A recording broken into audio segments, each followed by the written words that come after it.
ఎన్నికల వ్యూహకర్తగా జాతీయ స్థాయిలో పేరొందిన ప్రశాంత్ కిషోర్ ఇప్పుడు ఆంధ్రప్రదేశ్ లో వైఎస్ఆర్ కాంగ్రెస్ పార్టీకి సేవలందిస్తున్నారు. ఇటీవల జరిగిన ప్లీనరీలో ఆ విషయాన్ని వైసీపీ అధినేత వైఎస్ జగన్మోహన్ రెడ్డి పార్టీ నేతలకు వివరించారు. అంతేకాక ప్రశాంత్ కిషోర్ ను నేతలందరికీ సభాముఖంగా పరిచయం చేశారు. ప్రశాంత్ కిషోర్ గత చరిత్ర తెలిసిన వైసీపీ నేతలంతా వచ్చే ఎన్నికల్లో తమదే అధికారం అనే నిర్ణయానికి వచ్చేశారు. గతంలో బీజేపీ, నితీష్, అమరీందర్ సింగ్ లాంటి నేతలకు ప్రశాంత్ కిషోర్ సేవలందించారు. వారంతా అధికారంలోకి వచ్చారు. అదే ఇప్పుడు వైసీపీ నేతల్లో జోష్ నింపుతోంది. వైసీపీకి సేవలందించేందుకు పెద్ద మొత్తంలో ఫీజు వసూలు చేస్తున్న ప్రశాంత్ కిషోర్ కు తొలి సవాల్ వచ్చి పడింది. అదే నంద్యాల బైపోల్. నంద్యాల బైపోల్ ఇప్పుడు అధికార ప్రతిపక్ష పార్టీలకు పరువు ప్రతిష్టలా మారింది. నంద్యాల స్థానం తమదేనని వైసీపీ అంటుండగా ఆ కుటుంబం ఇప్పుడు మాతో ఉన్నందున ఆ స్థానం మాదేనంటోంది టీడీపీ. సభ్యుడు చనిపోయిన స్థానంలో ఆ కుటుంబీకులు ఎవరైనా పోటీ చేస్తే ఏకగ్రీవం చేయాలనే సంప్రదాయం ఉంది. అయితే ఈ ఉప ఎన్నికలో మాత్రం అలాంటివేం కుదరట్లేదు. రెండు పార్టీలు ఇప్పటికే అభ్యర్థులను ప్రకటించేశాయి. దీంతో ఎన్నిక ఖాయమైంది. నంద్యాల బైపోల్ చాలా సంక్లిష్టమైనది. దివంగత నేత భూమా నాగిరెడ్డి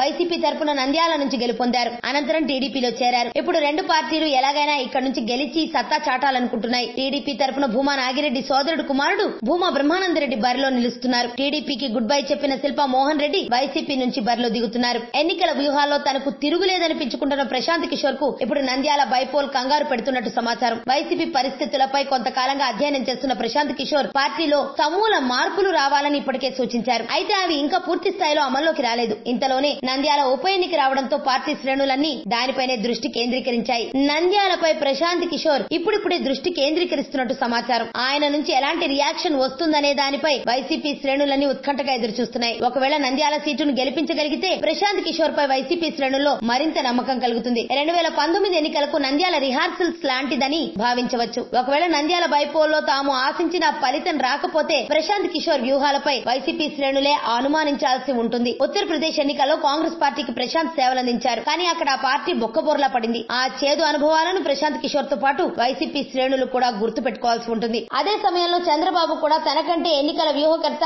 ఎవరున్నారని పరోక్షంగా ప్రశాంత్ కిషోర్ ఎద్దేవా చేశారు. మరి నంద్యాల సీటులో ఎవరి వ్యూహాలు ఫలిస్తాయో, ఎవరి వ్యూహాలు తేలిపోతాయో చూడాలి. అయితే ప్రశాంత్ కిషోర్ ఇమేజ్ కు మాత్రం ఆంధ్రాలో ఇది తొలి పరీక్ష.